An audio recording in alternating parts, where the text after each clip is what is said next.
This podcast is a collaboration between Costard and Touchstone Productions and the Dads from the Crypt podcast. You just keep thinking, Butch. That's what you're good at.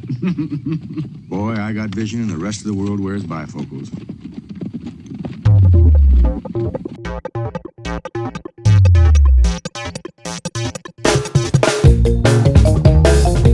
Hello, everybody, and welcome to another episode of the How Not to Make a Movie podcast. I am Alan Katz. And I'm Gil Adler. Before we get into the festivities, we wanted to remind you all to please hit the like button and, above all, subscribe. That way you can keep ahead of the curve with all the really cool stuff we're doing. And we are doing some cool stuff, aren't we?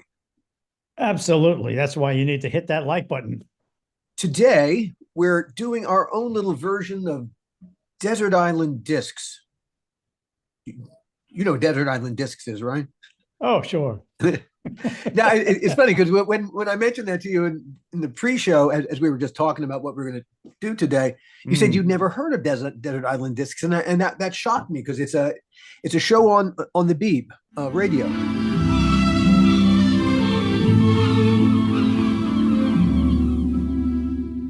My castaway this week is Stephen Fry. It's tempting to unabashedly embrace the cliche he needs no introduction. The concept is very simple. The guest is invited on.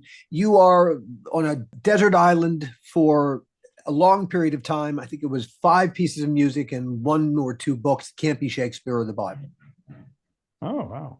And so that was the nub of the interview. And so the interview would, and all kinds of famous people and others would sit in and you know, it's very telling about who you are by, you know, those choices. Mm-hmm. Yeah. So today we're going to do five movies we like and 2 songs. Five and 2. It's not quite the 5 and dime. 5 and 2. Or 5 by 2. 5 by 2. It's our own little festival. I love that. That's great. Brilliant. 5 by 2. In all fairness, I just stole that. That was a Kander and Ebb musical in the 70s, a review that a very close friend of mine produced. Who produced it? A guy named John Vaccaro. And it was a good show.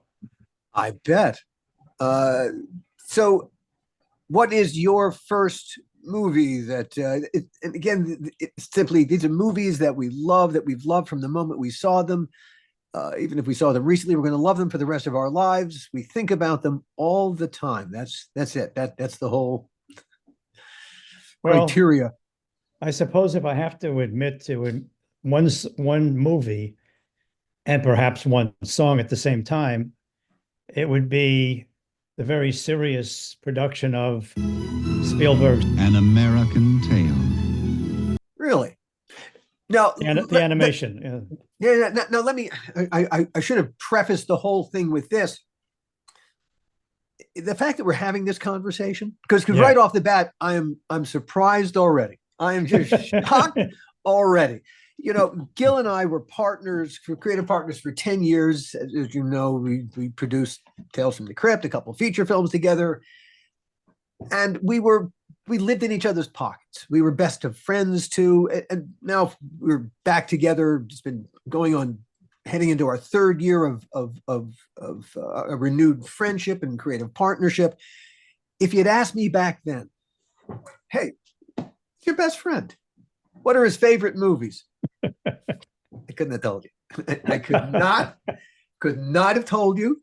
And the fact that we started out and the first movie at the top of your list, I would never have gone there. Okay.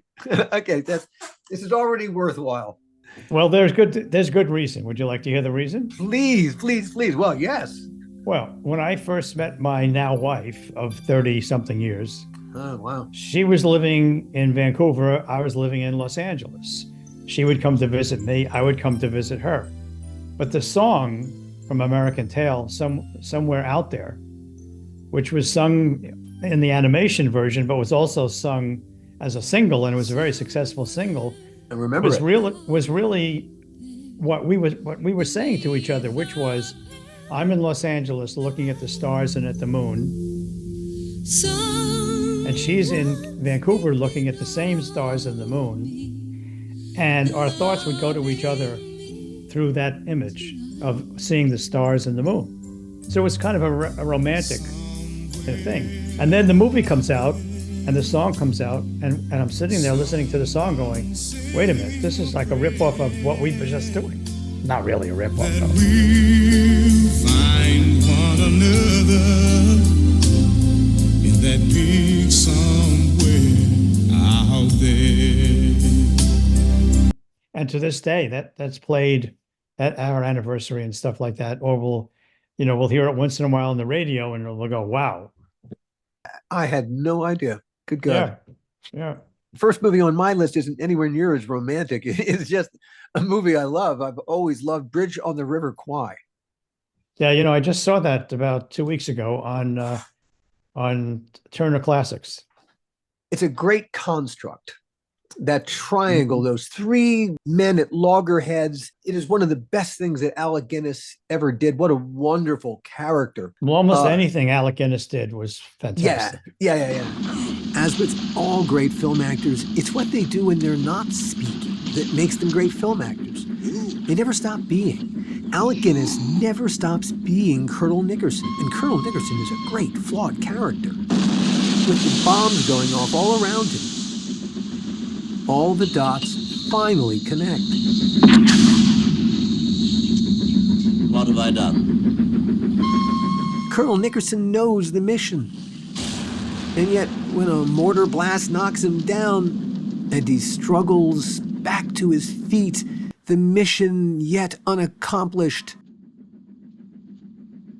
First, he picks up his hat and wipes it off because he's an officer. That's a great character detail. At last, as he drops dead, Colonel Nickerson does the right thing and dies blowing up the bridge.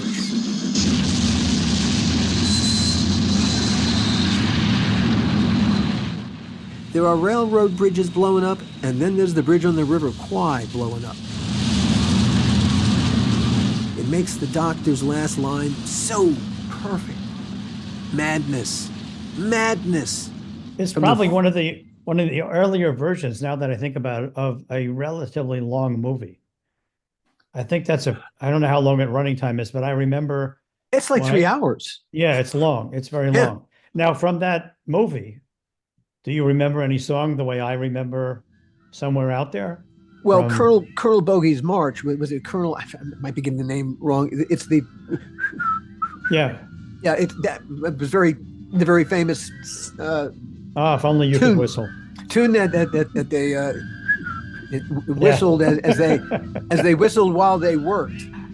Yeah, could you do me a favor? Don't try to whistle again, will you? It is not one of my skill sets. No, I enjoyed that movie too. I really did enjoy that movie when I saw it originally, and even more so when I saw it recently. But I do remember in both instances thinking that was a very long movie, which brings us to my number 2 movie, which is also a very long movie, which is much more contemporary, Killers of the Flower Moon. Can you find the wolves in this picture? I have not seen that. Did you see it in the theater? I saw it in the theaters, and I have a screener from the Academy, and I'm going to watch it again. I thought I would go, and I thought I would be, oh my God, it's 3.5 hours long. I'll never make it. I mean, I better order dinner and bring breakfast. It went by like that. It didn't bother me at all. My bladder paid attention. No problem going to the bathroom. It was fantastic. I just thought the movie was so well done. Not so surprising. well acted. Everything about it was fantastic. Everything about it, from the music to the opening credits to all the performances. It was just riveting. He is an amazing filmmaker. That ain't a revelation. Yeah. His movies, you could pick up if they're on Turner Classics. You could really step in at any moment and just get sucked right into the flow. And right, especially his mob movies, Goodfellas, wow. Goodfellas, I adore. I Yeah. adore. It's Yeah. wow. Did you ever see Mean Streets? Sure. Yeah, back in the day. Yeah. Yeah. Hey. From Fantastic little movie. yeah. He captured something so atmospheric. He even Taxi Driver is I just watched it again recently, and that's got all kinds of bits and pieces off to the side. It's not nearly as compact. And even his longer, later movies that sprawl, there's a certain compactness to their storytelling. They've just got this magnificent energy to them. They always seem intensely focused. And Taxi Driver doesn't have that focus. It meanders a bit. It kind of captures Travis Bickle's personality, I think. But you see, in all of these movies, for me, as I get older, I realize what attracts me to these movies has nothing to do with anything except character and relationship. It doesn't matter what time it is, what period it is. It really has to do with character and relationship. And so those are the movies that I'm most attracted to and jealous of, and feeling like, God, why didn't I get my hands on that script to try to make it? That's a perfect reflection of my second movie, one of my absolute favorites, Butch Cassidy and the Sundance Kid. It's funny. I don't think I saw it until after I'd read the screenplay, because I was so not into Westerns, and I don't know, I guess it was a Western, but of course it's not a Western. It's an anti-Western. No, not yet. Not until me and Harvey get the rules straightened out. Rules? In a knife fight? No rules. Well, if there ain't gonna be any rules, let's get the fight started. Someone count 1, 2, 3, go. 1, 2, 3, go. I was really rooting for you, Butch. Well, thank you, Flatnose. That's what sustained me in my time of trouble. When I first got to this town, one of the first things I did was I got a copy of William Goldman's book, Adventures in the Screen Trade. Yeah. And inside is the entire screenplay for Butch Cassidy and the Sundance Kid. And I read the screenplay before I saw the movie. And the screenplay is beautiful. It is. It's dangerous because it can get into any writer's head that if William Goldman can write like that, I can write like that. Well, no, actually, William Goldman can write like that, but you probably can't. So if you try to write like William Goldman, it's just going to suck. So after reading the book and seeing the movie, did you feel that the movie did it justice? Did it take it further? Oh God! Oh yeah, the George Roy Hill did a great job taking that a wonderful literate script about two interesting characters and his whole take on them as guys they've outlived their time. There's a moment when, almost the entire movie is a chase scene. It's a slow chase scene, because once they rob that first train and the guys on the horseback come out of the train that's following, it doesn't stop being a chase until the very last frame. Really. And that is one of the wonderful things about it. It doesn't have the usual structure. It does what it wants to do. The first scene is so great. Butch Cassidy watches them closing up a bank for the day, but when closing it up, it meant the bars on the windows. It's wow, a lot of metal has gone into protecting this bank just overnight. And he approaches the guard. He says, "This was such a beautiful bank. Why'd they do this?" And the guard says, "Well, people kept robbing it." And Butch says, "Small price to pay for beauty."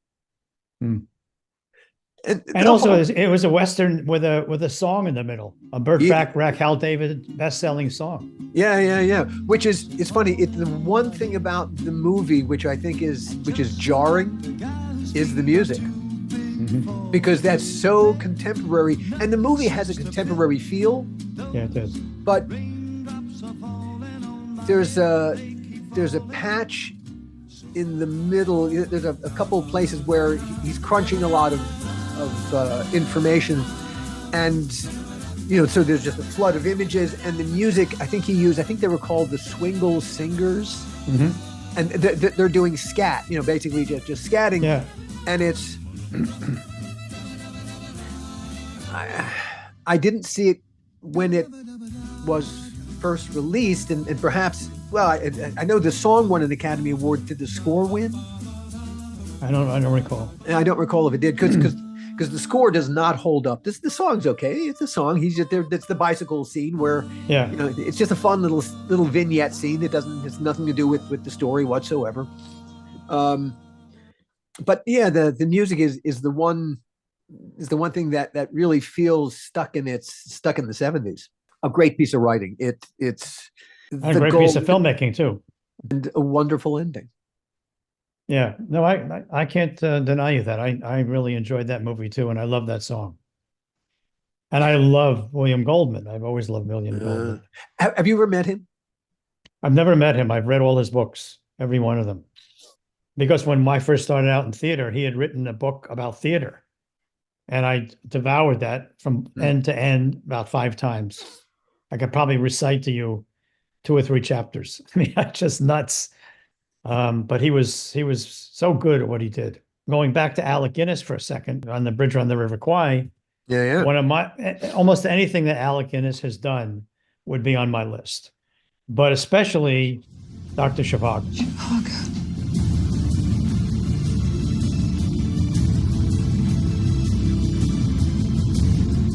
Lord, this is an awful time to be alive. No. What are we going to do? I don't know.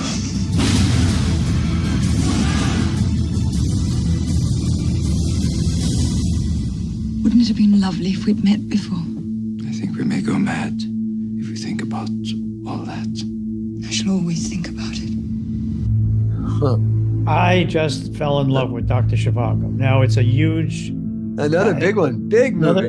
Another big one, a big canvas, but it was all about romance, and it was all about relationship, Yeah, and it was all about, in a way, justice. And so that I saw very early on when it first opened, and I was working at, I think it's MGM. I was working at MGM when it opened. I went to a screening of it, and I couldn't believe what I was seeing. And then I went to see it in the theaters when it opened. And anytime it's on television, I record it and I watch it again. It's one of my favorite movies. it's such a sad story. It is a sad story. It's a very sad story. It's so Russian. It's so Russian. But Alec Guinness is just so good. When we did Tales from the Crypt, we decided to emulate one of his shows, Kind Hearts and Coronets, because we said, gee, Tales from the Crypt never did a show where one character played more than one part. So the one that we did with Tim Curry was one of the ones that we sort of nodded to Alec Guinness and Kind Hearts and Coronets.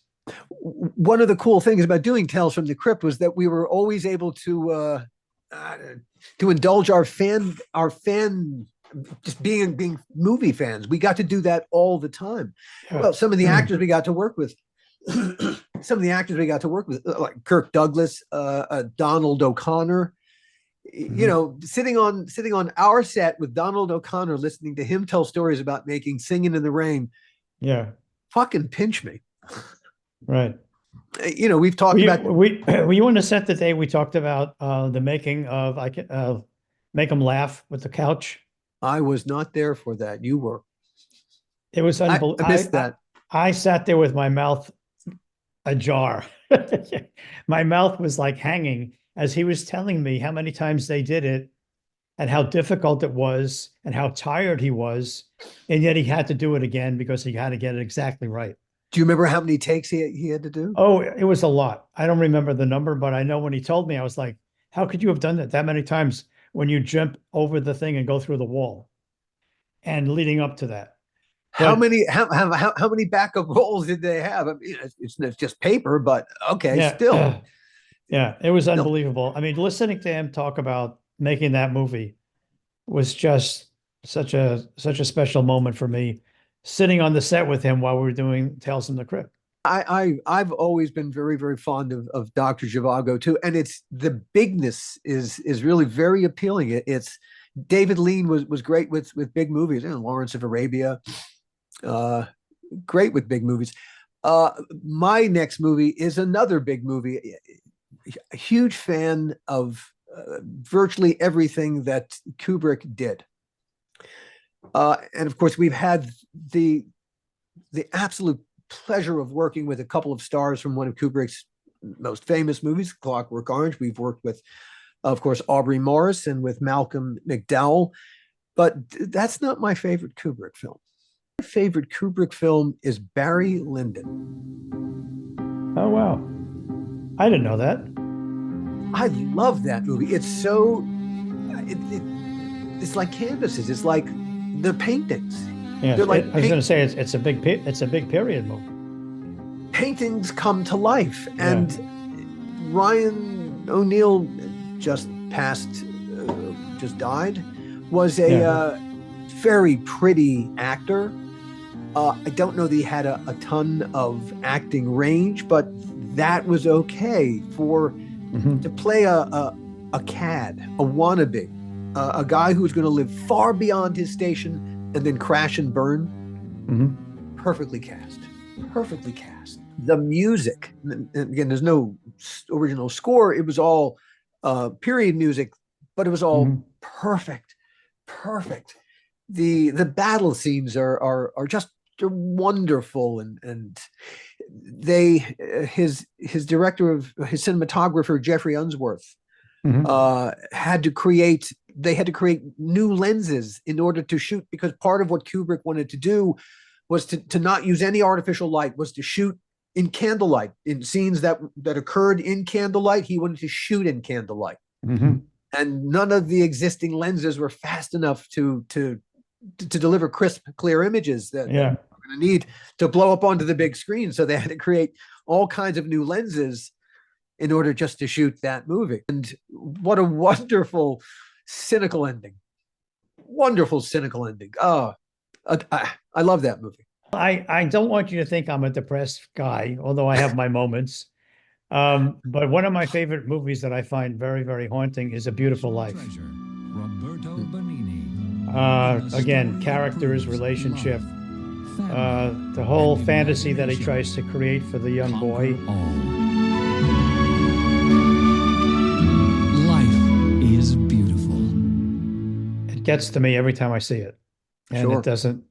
So it's so well done and so simple, and so accessible, and just rips at your heart. So I've always loved that movie. It's another one of those movies that it absolutely rips your heart out. Yeah. So that's always stayed with me, that movie. I've always, at moments, I think about that, especially when I was making Valkyrie, I thought about that. Why did Valkyrie make you think of A Beautiful Life? Making Valkyrie was a real torture, a very difficult movie to make for a lot of reasons. And subject matter, people involved, country involved, and on and on and on. But I wanted it to be as good as that movie that I love so much by Benigni. I wanted it to invoke that kind of an emotion. And I think ultimately it does. I mean, I'm very proud of Valkyrie. And I think about making that movie quite often. It's a very good movie. What we went through, really what the journey was for me going through that. So I kind of think about Benigni and that movie, often. The next movie on my list is one that we tried to emulate. One of the things that I love about this next movie that I love, Don't Look Now, is that it rips your heart out. In Don't Look Now, Donald Sutherland and Julie Christie are a married couple with 2 kids. They have a country estate in England. He's an art restorer about to start a big cathedral project in Venice when their daughter, wearing a red mac, drowns in the pond on their property.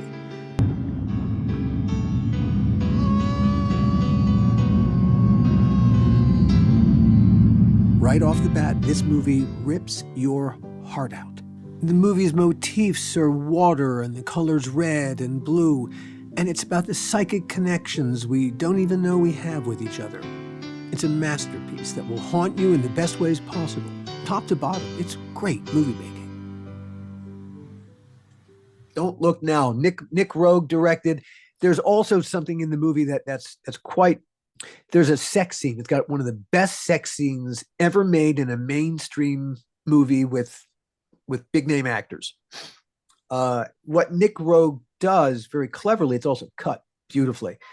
They're getting ready to go out to dinner. It's as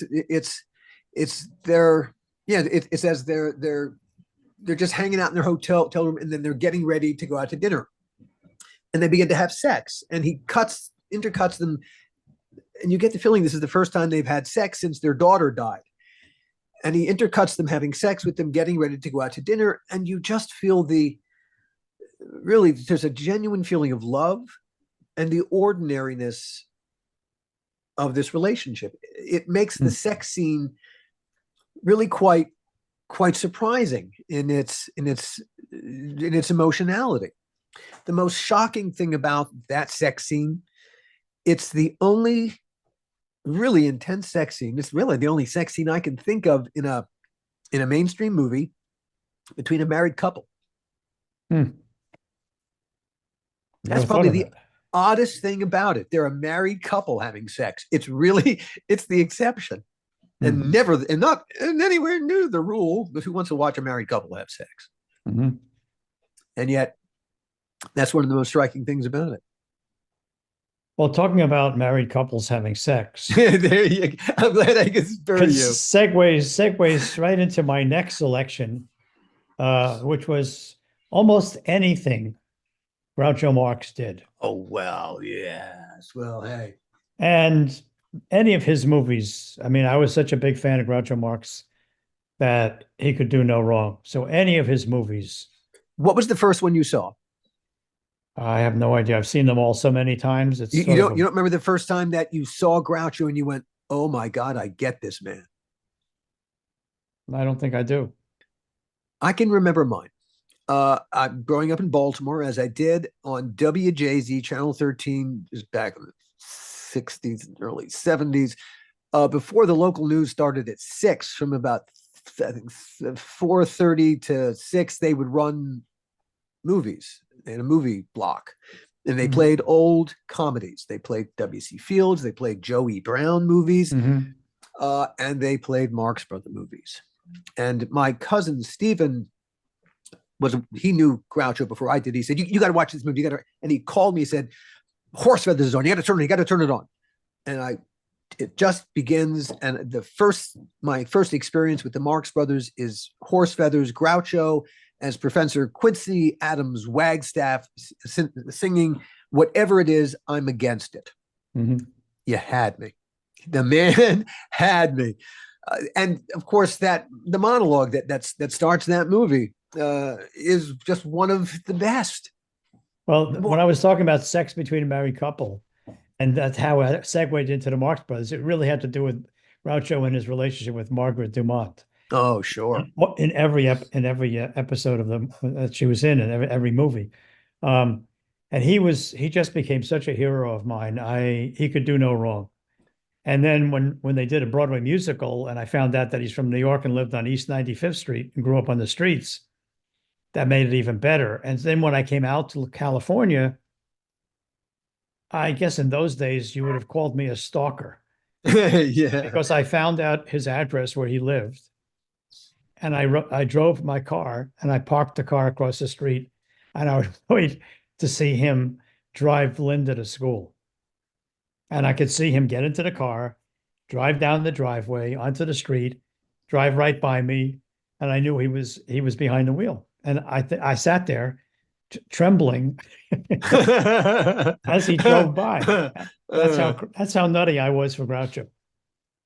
But there was nobody like him. He was, his ability to dismantle authority was fantastic. Wow. It was amazing. Nobody could do what Groucho did. Duck Soup. That's one of my, it didn't make my list, but if I had some, if I had honorable mentions, Duck Soup is there for sure. That's a wonderful, great, man. Yeah, he and his brothers, I mean, they were also very talented. You know, he gets a lot of the credit, but they were all extremely talented actors, musicians, performers. It's amazing that that family, that they're all in the same family. They all come from the same background. I did finally get to meet him. You did, yeah. Yeah, so that was also very special for me. And we've talked about Talked that. about that, yeah. And recently, yeah, Yeah. he came to see a production of your El Grande de Coca-Cola In Los Angeles, yeah. Yeah, and you did everything you possibly could to get him in the house, and damn if he didn't show up, and that must have been wonderful because you made that happen yourself. Yeah, I guess. Although I had a lot of help from the press people and all that. Yeah. But if you're not pushing and punching and doing everything you can to make this happen, it's not going to happen. But you know, the funniest part of that whole thing was that after he was in the auditorium, he had the beret on. I could see the smoke because I was looking from the balcony down. I could see the smoke billowing up from his cigar. Knowing that he was in the theater, the lights go down, the show comes on, and I sit there and I go, "Oh shit! What happens if he doesn't like the show? What happens if he says to me, he doesn't like the show? He doesn't think it's funny." So I start squirming in the chair and I'm thinking, oh my God, what do I do? I'll be destroyed if he says that to me. And so we finish the show and I go downstairs and he looks at me and he says, so you're the producer of this? I said, yeah. And he said, aha. And you think this is funny? And I thought, oh my God, he's going to stick the knife right in my chest. I just ready. And I said, well, you know, I thought it was kind of funny. I mean, it's in 5 languages, none of which are English, but totally understandable to an English speaking audience. And he stopped me and he said, I must tell you, except for my brothers, this has got to be one of the funniest things I've ever seen in my life. Now, can I ask you to do me a favor?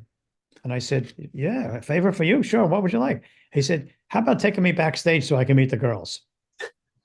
This was when it was like 2 years before he died. He wasn't dead yet. Wasn't dead yet by a long shot. So no, Groucho, he was not. Groucho was a special character in my life. I envy you getting to meet him. Oh, it was great. It is one of the great things about this particular gig that we've taken on, that we've gotten to meet some of our heroes. Yeah. I've talked about the fact that of all the actors that we got to meet with, actually the actor who appeared on Tales from the Crypt, who I was most excited to meet, is not famous for being an actor. He's famous for being a writer, Buck Henry. Yeah. I mean, getting to meet Buck Henry, the guy who wrote The Graduate, Catch-22, and Get Smart, and gosh, wow. That was incredibly exciting. Another writer who we never got a chance to work with, one of the greats. I wish we had, Paddy Chayefsky. And Paddy Chayefsky wrote one of the best movies ever networked. I see Howard Beale as a latter-day prophet. Yesterday, I announced on this program that I was going to commit public suicide. Well, I'll tell you what happened. I just ran out of bullshit. I just ran out of it, you see. One show like that could pull this whole network right out of the hole. We're talking about putting a manifestly irresponsible man on national television. Hell, you're not serious, are you? Oh, I'm serious. This is not a psychotic episode. This is a cleansing moment of clarity. I am not putting Howard back on the air. It's not your show anymore, Max. It's mine. Starring the mad prophet of the airways, Howard Beale. Why me? Because you're on television, dummy. He saw Fox News coming. It is the most remarkable thing when you watch network. You think, God damn it, he saw Rupert Murdoch from 1,000 miles off. Yeah. And he nailed what was going to happen to us totally. It's there in that movie. Yeah. It's another great performance by William Holden. He's been in some of my Stalag 17. Yeah. I love him in Stalag 17. Me too. Because he was one of those guys. He was anti-hero. Yeah. You know, he was always the cynical guy who comes around. Hey, Sunset Boulevard. Mm-hmm. Sunset Boulevard. And in network, oh, he's so good. Faye Dunaway. And I really like Faye Dunaway. God, when I think of all the movies that a lot of the movies I love, Faye Dunaway's in them. Mm-hmm.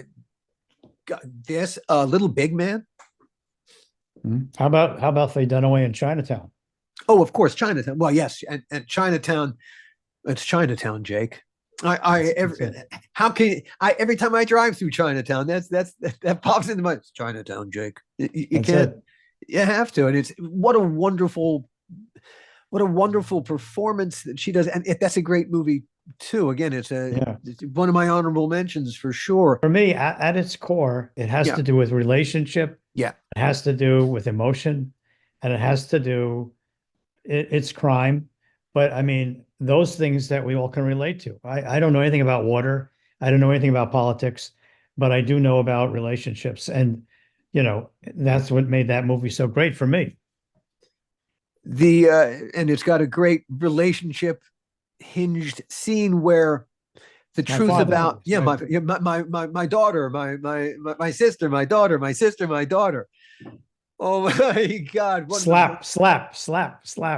What a perverse scene. One of the most perverse scenes ever imagined. Fantastic. That was a great movie. I love Forrest Gump. Sure. But I'm biased because of our relationship with Bob.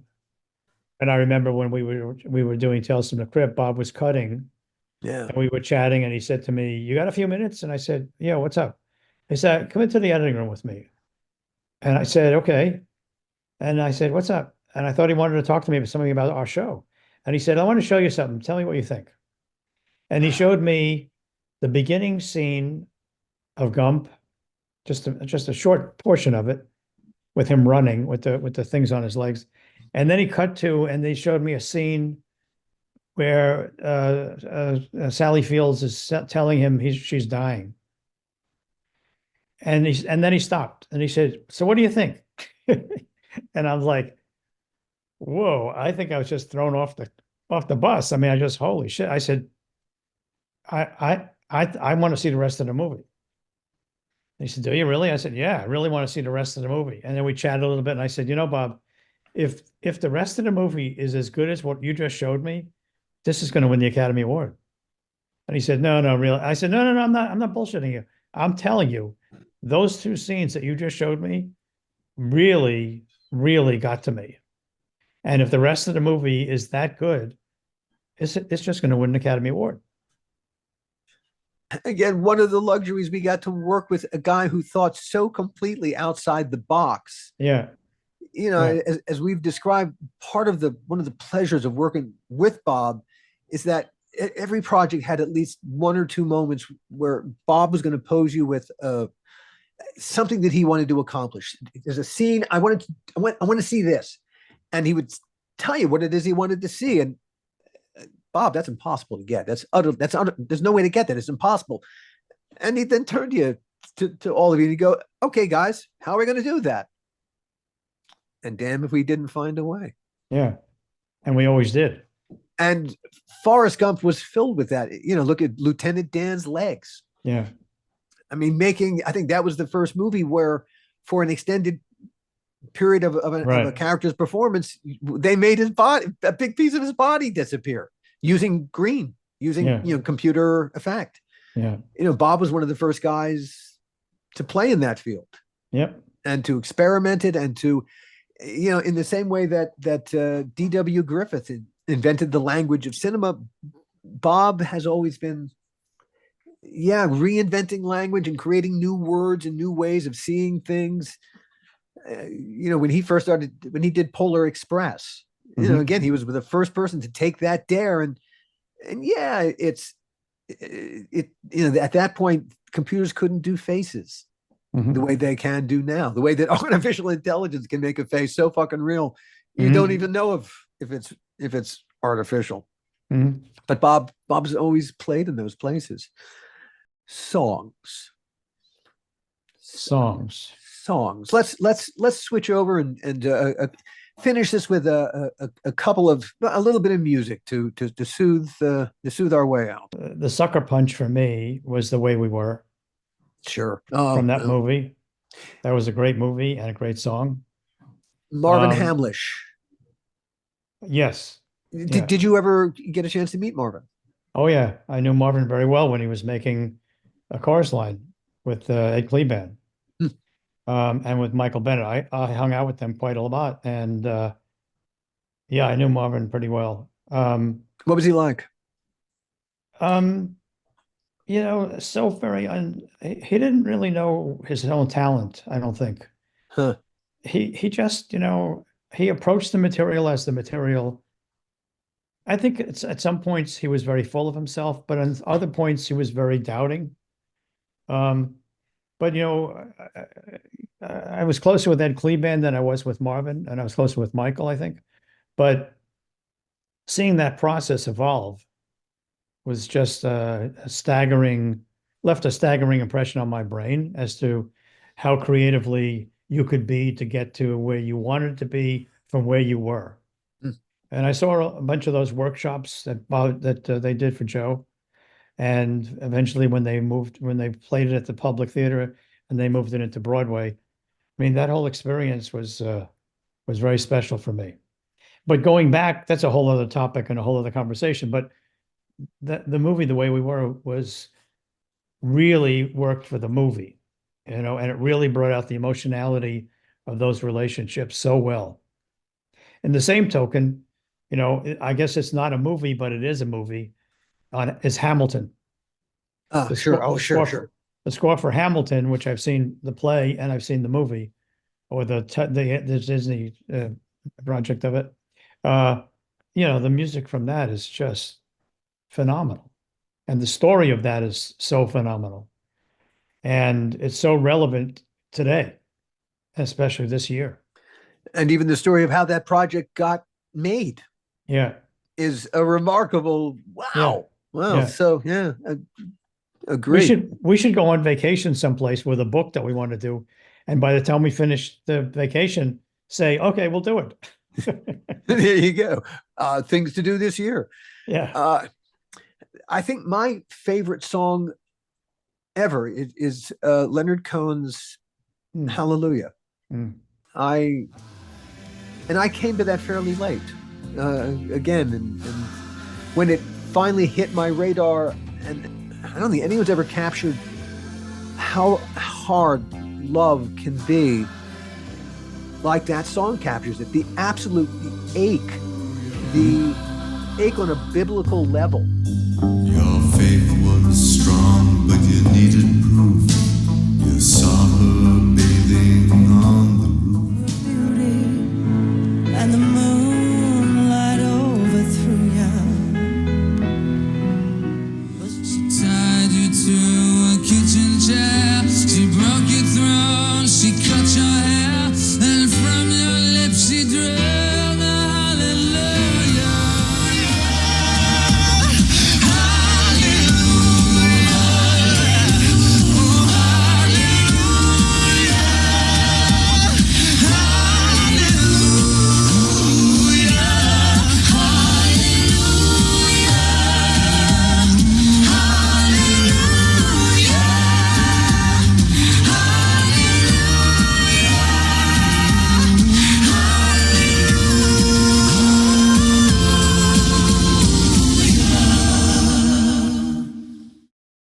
Well, it's one of those songs that just grabs you. I mean, it just really, whatever you're doing, whatever you're thinking about, it stops you in your tracks and demands that you listen to it.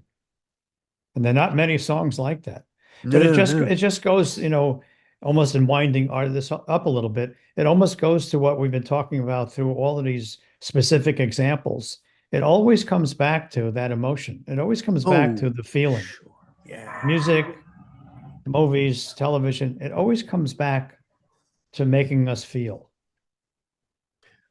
Although my last song doesn't actually make you feel anything, it makes you laugh. Which is? And it makes you laugh at something that actually comes right back to Are You Afraid, the show that we're doing, because it's a show about cannibalism. And one of my very favorite songs is A Little Priest from Sweeney Todd. These are desperate times, Mrs. Huffington. Desperate measures are called for. Here we are, hot out of the oven. What is that? It's priest, have a little priest. Is it really good? So it's too good, at least. Then again, they don't. I love that song. I was going to ask you if you were, before you said the name of the song, I was going to say, oh, the theme from the Pink Panther? It's all the different people you could eat and what they would taste like. I mean, that would, it's just it's Sondheim, and the wordplay is exquisite. Yeah. Oh my God. No. Can't argue with that one. Can't argue with that. As we take our show, Are You Afraid, out into the marketplace, it is one of the descriptors that we use of, it's a show about flesh-eating ghouls. What we say about it is that it's Walking Dead meets Buffy the Vampire Slayer meets Sweeney Todd without the music. Flesh-eating ghouls. For a long time, we humans have been deeply afraid of vampires and zombies. Stand for paramedics. Fair enough, vampires and zombies are scary. But neither vampires nor zombies Are real. Flesh-eating ghouls, on the other hand, are real. They've been living in our shadow for thousands of years, hunting us, feasting on us, treating us Like food. But some ghouls are tired of living in the shadow of their food. Those ghouls have decided it's time to leave the shadow And put us in our place where we belong. On the menu. It's an eat or be eaten world. flavored by fear, filled with the monster we should have been afraid of all along. Flesh-eating ghoul. Are you afraid? Better be. Coming soon. Are You Afraid is about, really, it's about cannibalism. It's about eating people, and I don't know, to me, there's nothing funnier than cannibalism. I think one of our best episodes of Tales from the Crypt is the one that we wrote, that you directed, What's Cooking, which is about cannibalism. I think of the line we wrote, it's a dog-eat-dog world, and we're all just different flavors of Alpo. You think that show was about cannibalism? And funny, I thought it was about squid. Squid cannibalism, call it what you will. Are there any other songs you love, Gil? I'm sure there are many, but those are the ones that come to mind. Cool. Then we've come, we've seen, we've conquered. Let's hope we conquered. I think our audience, if they hit the like button, will know we conquered. Like I said at almost the start, I had no idea what you would have named it. I'm shocked by probably every one of those movies. Not shocked, but delightfully surprised. See, I knew about you and Kubrick. I knew one of those were going to come up. I wasn't going to say, I wouldn't have said Barry Lyndon, but when you said Barry Lyndon, I got it. I totally said, oh yeah, right, of course. It's just great filmmaking. Do yourself a favor, and everyone out there, go see Marty Scorsese's movie Flower Moon. Killer of the Flower Moon. Go see Killer it. of the Flower Moon. Yeah, that's on my list. I have not seen that yet. I saw Past Lives, which is really quite good. A Korean movie. Mm-hmm. One of the better movies that I've seen. That's our next conversation. We'll movies we don't like. Movies that disappoint us. Oh, we can and go songs on and on. And songs that got us nauseous. There you go. That's our next list. We'll see you next time, everybody. Thanks for joining us. The How Not to Make a Movie podcast is executive produced by me, Alan Katz, by Gil Adler, and by Jason Stein. Our artwork was done by the amazing Jody Webster, and Jason Jody, along with Mando, are all the hosts of the fun and informative Dads from the Crypt podcast. Follow them for what my old pal the Crypt Keeper would have called terrible Crypt content.